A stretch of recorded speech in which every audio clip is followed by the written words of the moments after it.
Your name, please. What's your name? My name is Rich Hilliker. Okay, and where are you from, Rich? I'm from Chehalis, Washington. Okay. All right. Now, I have a list of questions, but I will deviate from it. So, All how right. did you hear about this whale? How did you know that there was a whale entanglement out there? So we heard about the whale on the radio the day before. Then we also saw it on the San Carlos forum, which we always check for fishing on where the hot spots are for fishing. And we saw that there was a whale entanglement. There would be a few boats out looking for it. And so we agreed before we went out fishing that if we heard anything, at minimum, we would relay the call and continue the search for the whale ourselves. Okay, good. So that's cool. Tell me what happened before you found the whale. You had an interesting story to tell about that. So yeah, before we found the whale, we had found a long line that was out there, a ponga fishing in the long line. And we decided we had heard on the radio that there was a long line out there and some huge Dorado that were along the long line. So when we saw it, we thought, okay, we'll fish a little ways off of it and cruise the long line back and forth. And we saw a couple fish in there. We saw a turtle that was in the long line. And we had fished it a couple times, didn't catch anything. And then as we were pulling away, we saw a call for help from the ponga.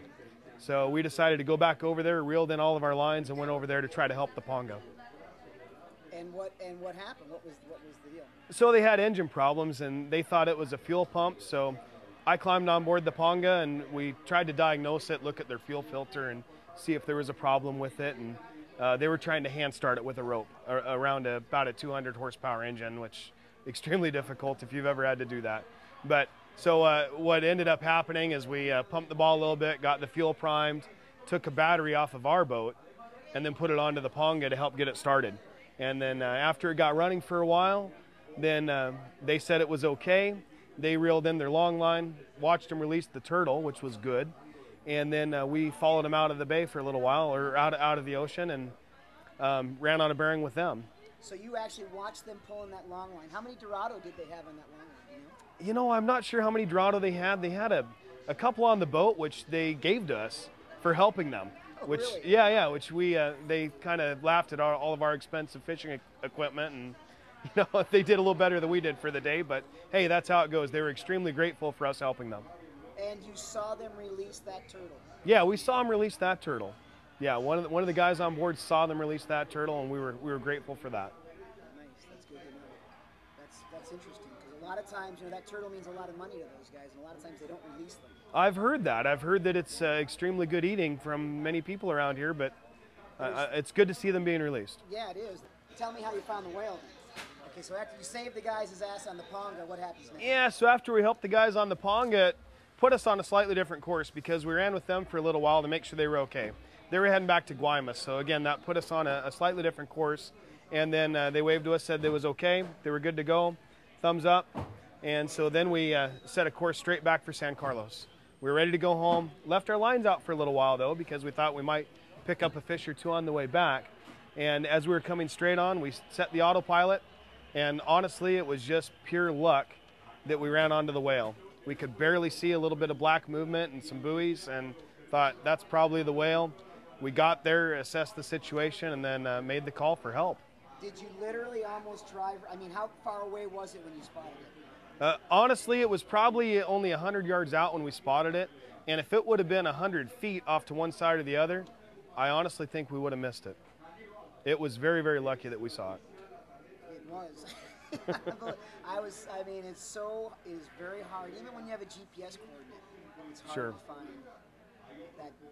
I know it's a big ocean. You don't know what all's out there. It is. Why was it important to save that whale? Well, honestly, the fishing was fantastic next to the whale. As soon as we got there, you could see Dorado swimming all around it. But, you know, I guess our ambitions changed right then. We weren't after the trophy fish. We knew what was the right thing to do. We needed to do whatever we could to save the whale. And honestly, I've never encountered anything like that out in the ocean. I've seen some pictures of it. But to actually see a whale and turtles entangled in nets was unbelievable. So, you know, we knew we had to help. So we stopped. We tried to cut the net the best we could. We were not prepared for it. And then we knew there were other people looking for it, but it was late in the day, so we were hoping somebody would answer our call. And luckily they did, and a few relays happened to my understanding, and lots of people cared about the whale. What did it feel like to see that animal, to see those animals like that? Describe to me what you saw, because you jumped in the water and snorkeled around there. Well, that's right. Well, we were a little bit scared to get in the water. First of all, I actually cautioned the rest of our group from getting in the water because we didn't know what was entangled in the net, everything. I mean, we were really concerned about it.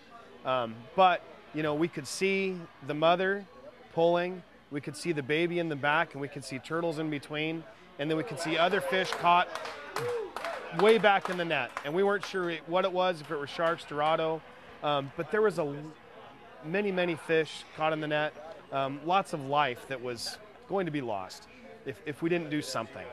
So I mean, honestly, it was quite heartbreaking, and I almost felt guilty for even fishing. We needed to help what was happening right here.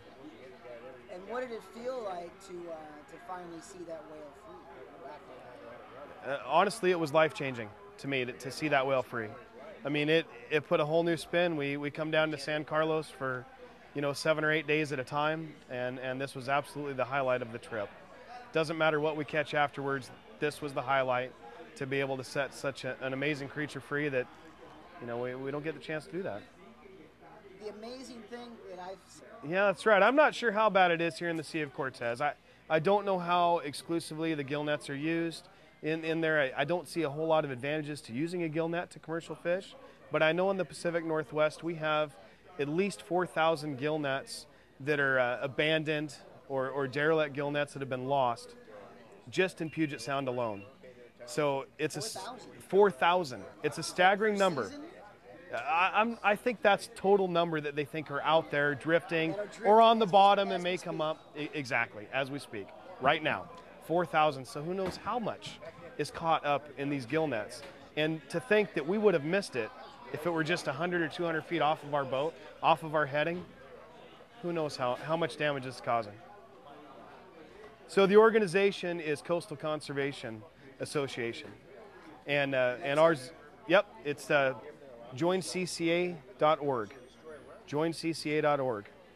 And this is all the coastal states in the United States. I don't think they're active in Mexico currently, but you know, similar views, of course. We want to make sure that all fishing is sustainable. Sport fishing, commercial fishing, that we make sure that we're taking care of the environment, taking care of the species that are out there, and they're here to stay. How long have you been involved with that organization? It's been about 3 years for me. And we got it started in the Pacific Northwest specifically because we've had a complete collapse in steelhead and salmon populations. And we think a lot of it is due to commercial fishing and specifically gill netting in the rivers. And it's had a devastating effect on the populations of salmon and steelhead. The goal is to make sure that it's a sustainable fishery. I mean, if gill nets work and we can monitor what fish are being caught in the gill nets, then fine. But unfortunately, gill net catches everything. You cannot control what is caught up in a gill net. What species of fish, whether or not it's a native fish or if it's a hatchery fish, something that's been produced by us, you can't tell. Whether it's a sturgeon, a protected species, a turtle, as we saw here, you cannot tell what's going to be caught up in that gill net. And that's what we need to take care of, is maybe there's a better way to do commercial fishing. If commercial fishing is sustainable, that's great. It's not fish taco? It's right here. Oh, there we go. Sorry. A ver, one chimichanga. Anything you would like to say, just tell me what you want to say. All right. I'll give this all to you. So for me, working in the conservation industry for a few years and trying to help our cause in getting the proper regulations on commercial fisheries, it was really heartwarming to see a whale set free, 2 whales set free. I mean, and especially the turtles too. I mean, it was amazing to be in the water with them and see that there was really very little we could do. I mean, it was a true team effort with a lot of people, with a lot of preparation in order to set these creatures free. And you know, the problem certainly isn't exclusive to Mexico. There's a lot of this, and it's documented. It happens all over the world.